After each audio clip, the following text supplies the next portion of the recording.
Olá, boa noite, muito prazer, eu me chamo Bárbara e hoje eu e meu grupo iremos falar sobre o nosso projeto, que foi baseado em uma pesquisa sobre a saúde do diabetes. Esses são os integrantes do grupo. Bom, como já foi dito, o nosso dataset foi baseado em uma pesquisa sobre a saúde do diabetes, que engloba pessoas com diabetes, sem diabetes e pré-diabéticas.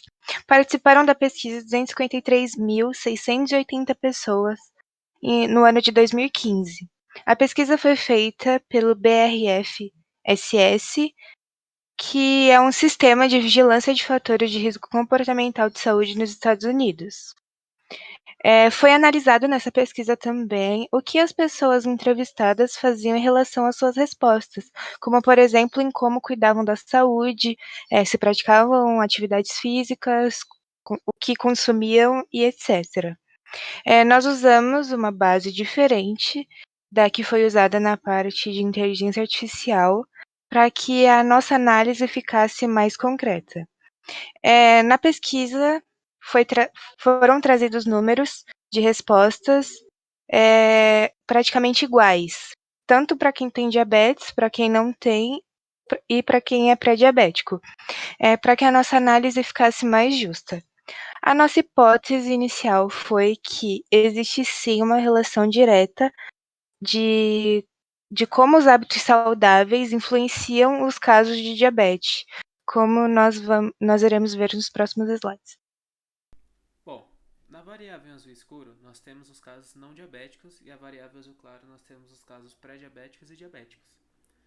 Neste gráfico a gente pode ver que o consumo de fruta ele afeta a questão de você desenvolver a diabetes, porém ele pode ser não tão afetado por conta da diferença entre diabetes e não diabetes e as pessoas que consomem uma fruta por dia, pelo menos.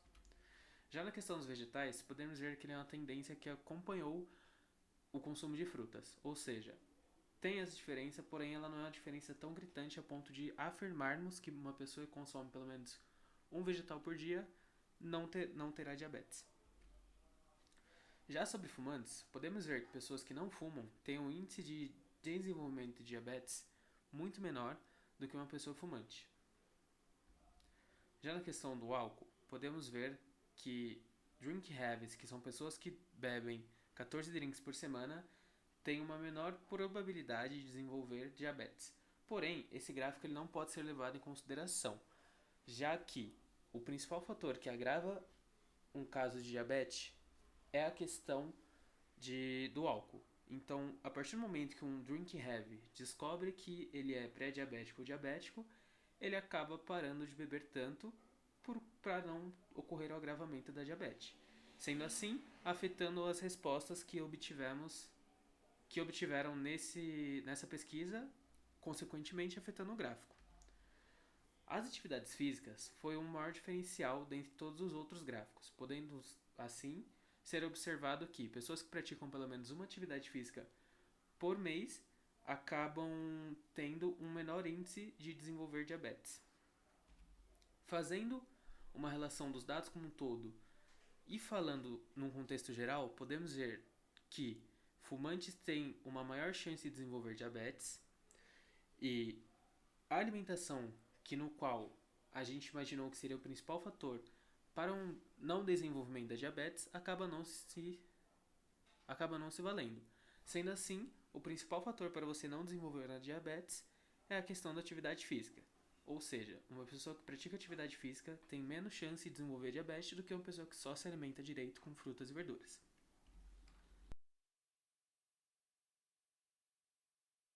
Bom, meu nome é Christian, eu vou explicar a parte de inteligência artificial. As variáveis usadas são as de baixo, nós usamos como x, e y nós usamos a diabetes binary, que seria se a pessoa tem diabetes, não, se tem diabetes, não tem diabetes ou se tem pré-diabetes. Aqui é a nossa árvore de decisão, onde acabou trazendo um número não tão agradável. Você vê ali que no recal tá 100% e ali acho ali tá 4.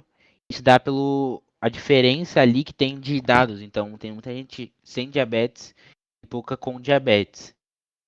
Ali ficou 52%. Aqui a gente está mostrando a árvore de decisão, que ficou muito grande, então eu acabei fazendo um GIF. Aqui no KNN, eu fiz primeiro esse KNN, usando a mesma forma que já tinha usado ali na árvore de decisão, acabou dando um número pequeno, exatamente pela diferença, e a acurácia acabou dando 83% ali. Aqui eu fiz um looping tendo 10 vizinhos, e pegando qual que seria o melhor para eu acabar rodando de novo o KNN. Usando o 8, que foi o melhor, eu acabei tendo um resultado não tão expressivo, mas acabou melhorando um pouco o resultado final. Depois eu acabei usando o underplanning para trazer um resultado melhor. Você vê que ali melhorou muito na questão de recal, porque agora a gente está usando valores parecidos. Você vê que ali um tem 38.000 e o outro tem 39.